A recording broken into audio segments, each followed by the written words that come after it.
Okay, thinking and language is the topic for Chapter 9. There's been a great deal of research completed and carried out in both of these areas. We have an entire course on thinking. The course is called Cognitive Psychology. And what cognitive psychology consists of is using the five senses, our sight and hearing and smell and tasting and touch, and how we interpret them or our perception of them. This is what thinking consists of. Language is even more interesting because we go into so many areas of language, and what is interesting is the development of language. How individuals start in the babbling stage and then in the one-word stage and then the two-word stage and pretty soon phrases. And after a while, they can understand language. And after a while, they can produce thoughts by using language. So thinking results from using our brain. And I have a slight demonstration here about using our brain. And I'm going to go ahead and relate this concept to you. So, have a paper and pencil handy. You may be able to do this in your head. And the scenario is this. A man walks up to the counter with a bat and a ball. Now, the bat and the ball cost $1.10. Now you think about this a little bit. The ball, or the bat, I should say, cost $1 more than the ball. How much did the ball cost? The bat cost $1 more than the ball. How much did the ball cost? You go ahead and figure it out, and I'll be back in just a couple of minutes and see what response you came up with. Okay, what response did you come up with? How many came up with 10 cents? But if you subtract 10 from $1, if you subtract the 10 cents from $1, you will have 90 cents. And if you will remember correctly, what I stated was that the bat cost $1 more. So the only plausible answer that would really work for this would be the ball costing 5 cents or a nickel. And so if the ball cost 5 cents, remember we're talking about a total of 10 cents, so if the ball costs 5 cents, then the bat must have cost $1.05, and you add the two together and you come up with $1.10. And that's where we started from. Now, if you didn't get it, don't worry about it. In Princeton University, they asked the same question, and the majority of students did not answer that question correctly either. So that's part of thinking. That's part of thinking, and that's part of what we do. Now, language is a way of communication. It can be the spoken, it can be the written, signed words, and how they are combined to make meaning, because that's basically what we want to do with language. When you submit your assignments, you want to do it in such a way to go ahead and commit meaning. Now the question is, can animals communicate? Well, yes, they can communicate.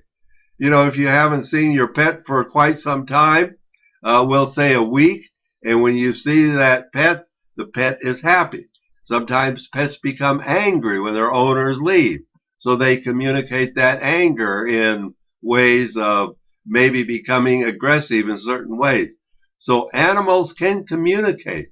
Animals are able not only to communicate, but they are able to observe, and they are able to learn, and then they are able to perform some acts. We see that with some chimpanzees and so forth, and studies that has been completed with having them perform certain tasks.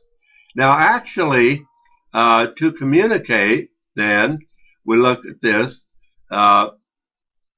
We're taking our sound, we're taking our voice box, and we're making a sound to waft words across a certain space for another individual to listen to those words using their senses then, and then they take those words in and they develop some type of perception from this, and then as a result of the perception that they develop, they will go ahead and talk back to you by wafting the airwaves, by developing a sound and making a sound, and then the sound is picked up by the initial speaker, and the initial speaker then, through their perception, will go ahead and indicate what at least they thought was said.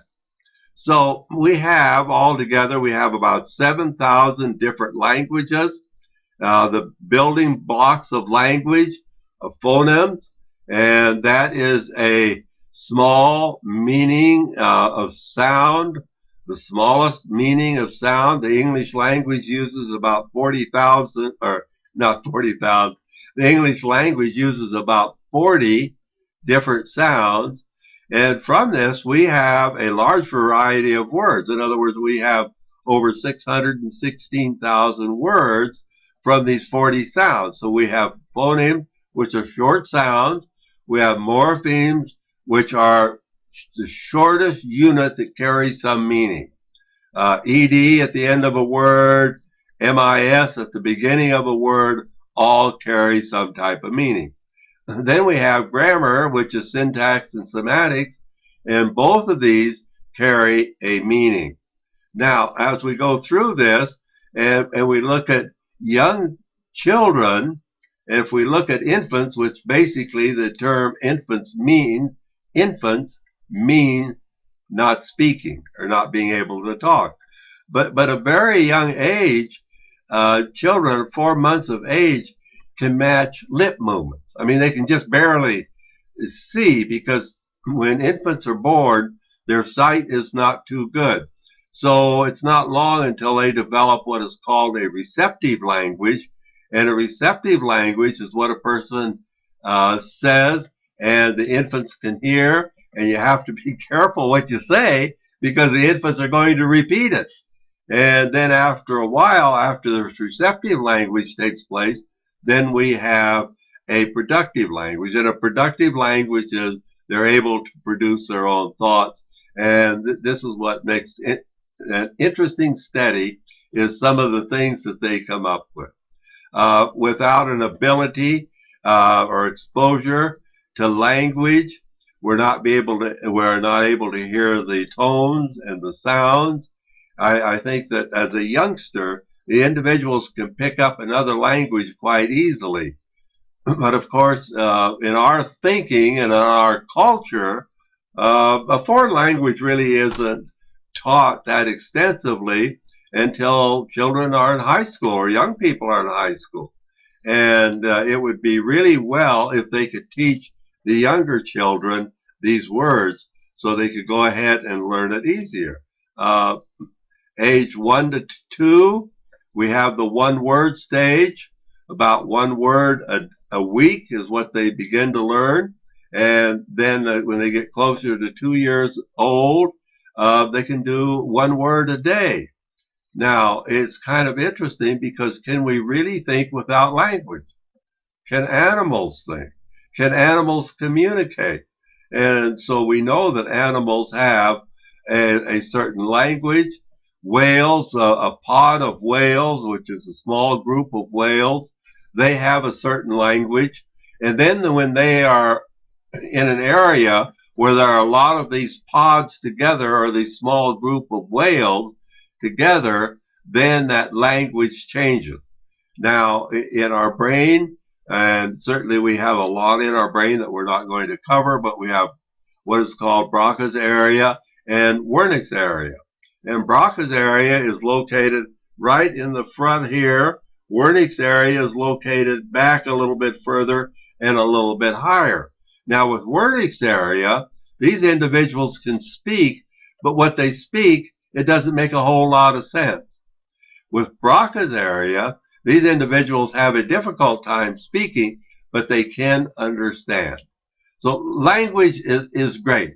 Are we born with the ability to talk, or is this ability developed later on in life? These are some questions that are being asked and that they are being studied. Nothing definitely has been settled on. There's probably a little bit of both. We talk about nature versus nurture. So this would certainly be a case where we would have this situation with nature versus nurture. I appreciate what you folks have been doing, and I hope you continue on and enjoy the studies of thinking and language.